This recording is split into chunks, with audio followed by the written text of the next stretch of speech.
Bhargavi creation కు స్వాగతం. ఈనాడు topic సింధూర గణపతిని పూజిస్తే అప్పుల బాధలు మాయం, సంపద వృద్ధి ఖాయం. ఆర్థిక సమస్యలు, అప్పుల బాధలు పోగొట్టే సింధూర గణపతి ఆరాధన ఎలా చేయాలంటే ఈ వీడియోని చూడండి. Worship of Sindoor Ganapati. సాధారణంగా వినాయకుని పూజిస్తే ఎలాంటి విఘ్నాలు ఉండవని విశ్వాసం. అందుకే ఏ పూజైనా వ్రతమైన గణపతి పూజతోనే ప్రారంభమవుతుంది. అయితే ఎంత కష్టపడినా చాలీచాలని ఆదాయంతో ఆర్థిక ఇబ్బందులు పడేవారు, ఐశ్వర్యం కోరుకునేవారు ఎలాంటి గణపతిని ఆరాధించాలో ఈ కథనంలో తెలుసుకుందాం.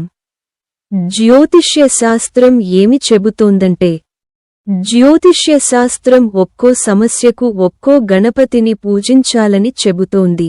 గణపతి విగ్రహాలలో చాలా రకాలున్నాయి. బంగారు, వెండి, ఇత్తడి వంటి లోహాలతో తయారు చేసినవి మాత్రమే కాకుండా పగడం, మరకతం వంటి అమూల్య రత్నాలతో కూడా వినాయకుని విగ్రహాలు తయారు చేస్తారు. అలాగే తెల్ల జిల్లేడు నారతో, గంధం చెక్క, ఎర్ర చందనం, దేవదారు వంటి అరుదైన కలపతో కూడా వినాయకుని తయారు చేస్తారు. ఈ నేపథ్యంలో ఆర్థిక సమస్యలు తీరాలంటే ఎలాంటి గణపతిని పూజించాలో ఇప్పుడు చూద్దాం. సింధూర గణపతి విశిష్టత. గణపతి స్వరూపాలలో అతి ప్రాచీనమైన విశిష్టమైన గణపతి స్వరూపం సింధూర గణపతి. ముఖ్యంగా తమిళనాట ఎక్కువగా సింధూర గణపతిని ఆరాధిస్తారు. సింధూర గణపతిని ఎలా ఆరాధించాలి, ఆ ఫలితాలు ఎలా ఉంటాయో ఇప్పుడు చూద్దాం. సింధూర గణపతి ఇంట్లో ఎక్కడ ఉంచితే మంచిది? ఇటు జ్యోతిష్య శాస్త్రంతో పాటు అటు వాస్తు శాస్త్రం కూడా సింధూర గణపతి పూజకు పెద్ద పీట వేసింది. వాస్తు శాస్త్రం ప్రకారం సింధూర గణేశుడి విగ్రహాన్ని ఇంట్లో ఉంచుకోవడం వల్ల అన్ని కోరికలు నెరవేరుతాయని విశ్వాసం.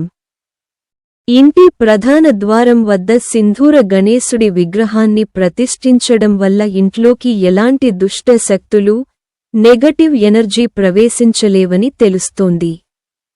అలాగే ఆ ఇంట్లో నివసించేవారు ఆర్థిక సమస్యల నుంచి బయటపడటమే కాకుండా ఎనలేని ఐశ్వర్యాన్ని కూడా పొందుతారని నమ్మకం.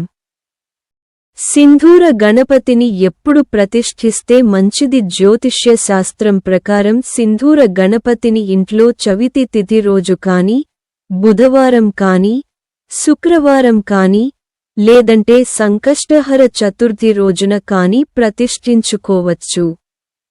ఇది తప్పకుండా గుర్తుంచుకోండి. ఇంట్లో సింధూర గణపతిని ప్రతిష్ఠించాలనుకునేవారు గణపతిని ఇంటికి తెచ్చుకునే ముందు ఆ గణపతికి తొండం ఎడమవైపుకు ఉండేలా చూసుకోండి.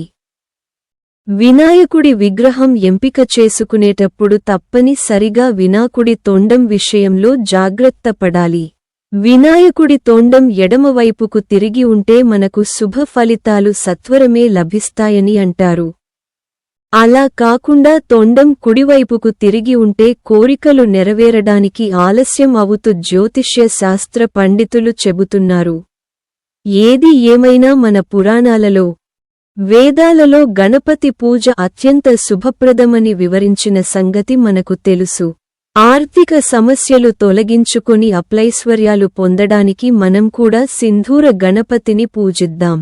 ఓం శ్రీ మహాగణాధిపతయే నమః.